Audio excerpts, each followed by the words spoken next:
আসসালামু আলাইকুম। সামাজিকবৃন্দ, আপনাদের সবাইকে ধন্যবাদ জানিয়ে আমি আমাদের আমি ওসামাদ ফাতেমা খাতুন লতা, সাবেক বিভাগ বাবা জেলার পরিষদের নির্বাচিত হিসেবে আজ আমি আমার বিরুদ্ধে দায়িত্ব একাধিক চেক বিজনা মামলার বিষয়ে প্রকৃত ঘটনা তুলে ধরার জন্য সম্মুখীন হয়েছি।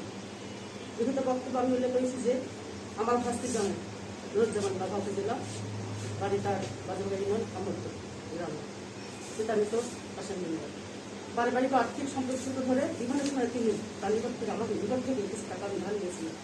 বিশেষ করে 2023 সালে উপনির্বাচনের সময় আমি সে টাকা ধার হিসাবে নিয়েছিলাম। ভোট শেষ হওয়ার পর সুদের উপর সেই টাকা পরিশোধ করি, কিন্তু এরপরও আমাকে সে ছাড় দেয়নি, কারণ তার চেক পাওয়া চাওয়া ছিল, যার মধ্যে অনেক কিছু বিষয় চাপ। আমি অনেক কোনো কাজে রাজি না হয় তিনি প্রতিহিংসা করার হয়ে উঠে নিয়ে আমি মনে দাবি করছি। ওই টাকার বিপরীতে সে আমার স্বাক্ষর করা ফাঁকা চেকের পাতা এই স্টাফ নিজের কাছে বহন করে রাখে। পরবর্তীতে সেই চেক এই স্টাফদের অপব্যবহার করে আমার বিরুদ্ধে বিপুল অঙ্কের চেক বিজনা মামলা দায়ী করা হয়েছে বলে আমি অভিযোগ করছি। আমি দাবি করছি তিনি নিজ হাতে চেকের পাতা ইচ্ছে মতো টাকার অঙ্ক লিখে বিভিন্ন ব্যক্তিকে ব্যবহার করে আমার নামে মামলা দায়ী করেছেন।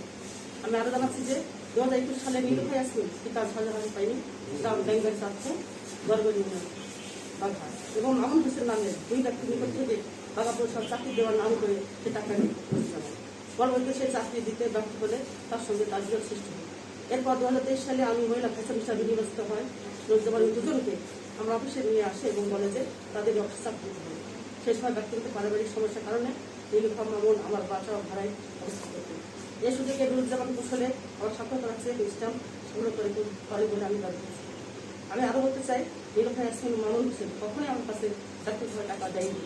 তারা আমার অফিসে কাজ করতেন এবং নুরুজ্জামানের মাধ্যমে তারা আমার সঙ্গে যোগাযোগ ছিল।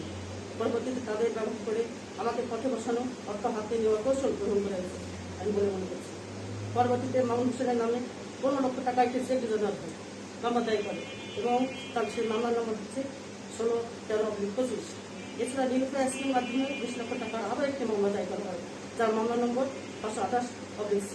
একই সঙ্গে নুরুজ্জামান নিজেও বাদী হয়ে আমার বিরুদ্ধে 25 লক্ষ টাকা মামলা দায়ী করে।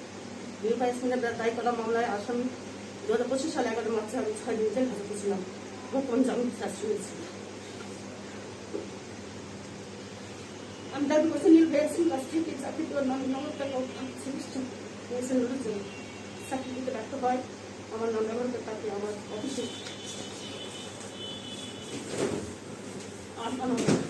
আমি গর্ভবতী হিসাবে প্রসেস সামাল দিই।